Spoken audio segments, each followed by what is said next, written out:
Russell viper সম্পর্কে ছোট্ট করে কিছু ধারণা দিয়ে দিই আপনারা, যাতে রাসেল ভাইপার কামড় দিলে বা রাসেল ভাইপার কিভাবে আপনারা চিনতে পারবেন।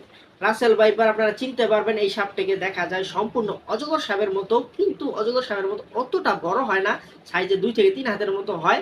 আর এই সাপটা সবচেয়ে বেশি থাকে হলো ধান ক্ষেতের মধ্যে, কারণ ধান ক্ষেতের মধ্যে সবচেয়ে বেশি তার খাবার পাওয়া যায়। সেখানে ইঁদুর এবং ব্যাঙ এই দুইটা জিনিস সাপের খুবই পছন্দ, এবং এই দুইটা জিনিস সবচেয়ে বেশি পাওয়া যায় ধান খেতে, এবং সেই ধান খেতে গিয়ে তারা লুকিয়ে থাকে। আর কৃষক কিন্তু ভুল করে থাকে, এই সাপটিকে নর্মাল কোনো সাপ ভেবে বা অজগর সাপ ভেবে ধরতে যায় যখন, তখনই তাদেরকে দংশন করে ফেলে। আর এই সাপে যদি আপনাদের সাপোজ কামড় দিয়ে ফেলে, তখন আপনারা কোথায় যাবেন? এই সাপে যখন কামড় দিয়ে ফেলবে তখন আপনারা সোজা যাবেন আপনাদের সবচাইতে কাছে যেই উপজেলা স্বাস্থ্য কমপ্লেক্স আছে সেখানে চলে যাবেন দ্রুত। আর এই সাপে কিন্তু কামড় দেওয়ার 1 থেকে 1.5 মাস পরও মানুষ মারা যাওয়ার রেকর্ড রয়েছে। আর এই সাপকে বলা হয় কিলিং মেশিন। সো আপনার রাসেল ভাইপার এই সাপটি